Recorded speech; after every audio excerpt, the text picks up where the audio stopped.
চাম গাছ বা ঘাটকোলের দুর্দান্ত একটা রেসিপি আপনাদের সাথে শেয়ার করছি। এই রেসিপিটা শরীরের জন্য যে কতটা উপকার, যাদের শরীরে বিষ ব্যথা আছে একদম ভালো হয়ে যাবে। আর যে কোনো কচু জাতীয় রেসিপি শরীরের জন্য উপকার।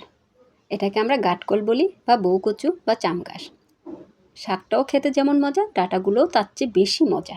শাকগুলো ছাড়িয়ে ডাঁটাগুলো নিয়েছি আর ছোট ছোট টুকরা করে কেটে নেব। আঁশগুলো ছাড়িয়ে নেব। আঁশসহ কাটলেও কোনো সমস্যা নেই। কাটা হয়ে গেছে, ভালোভাবে ধুয়েও নিয়েছি। একটু ভাপিয়ে নিব। অল্প করে পানি দিয়ে দিব। এগুলো ভাপিয়ে নিলে খুব সহজেতে সিদ্ধ হয়ে যায় এমনটা না, এগুলো সিদ্ধ হতে অনেক সময় লাগে। এত সিদ্ধ করতে হবে না, কিছুক্ষণ ভাপিয়ে নিলেই হবে। নর্মাল কচু যেমন ভাপিয়ে নিলে গলে যায়, এগুলো কিন্তু গলে যায় না। ভাপানো হয়ে গেছে, এখন আমি পানিটা ছেঁকে নিব। সাথে কাঁঠালের বিচি দিব। আর আমি সেদুল দিয়ে এই রেসিপিটা করব, খেতে অসাধারণ হয়। আপনারা চেষ্টা করবেন সেদুল বা যে কোনো শুটকি দিয়ে রান্না করতে। একটা কড়াই বসিয়ে দিলাম, পরিমিত তেল দিয়ে কিছু পেঁয়াজ কুচি কাঁচামরিচ কুচি দিয়ে দিলাম। পেঁয়াজগুলো নরম হয়ে আসলে পানিটা আগে দিয়ে দিব মশলাগুলো কষানোর জন্য। তারপর হলুদের গুঁড়া, মরিচের গুঁড়া, স্বাদমতো লবণ, ধনিয়ার গুঁড়া, রসুন বাটা দিয়ে দিলাম আর 2টা চাপা শুটকি দিয়ে দিলাম। ভালোভাবে ধুয়ে নিয়েছি। আপনারা চাইলে এখানে যে কোনো শুটকি ব্যবহার করতে পারেন। আর রসুন বাটা দিলে গলাও কম ধরে।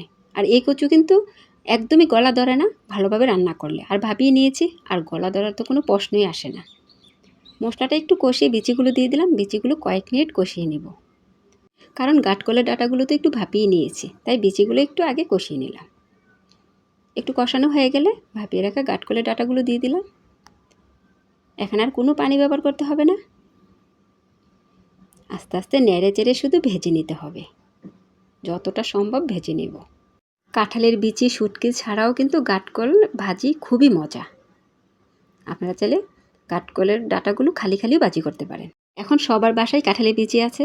কাঁঠালের বিচি দিয়ে বা শুটকি দিয়ে কাঠকল ভাজি করলে অন্য রকম একটা ফ্লেভার আসে, খেতে দুর্দান্ত মজার।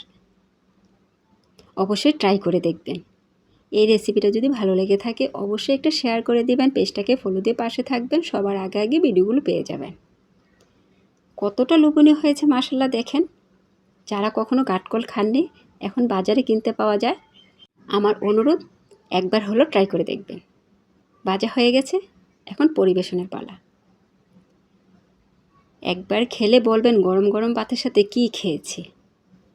কয়েক প্লেট ভাত নিমিষেই খেয়ে ফেলবেন, একদমই টের পাবেন না এরকম একটা রেসিপি হলে। এতক্ষণ ভিডিওটা দেখার জন্য অসংখ্য ধন্যবাদ। আল্লাহ হাফেজ।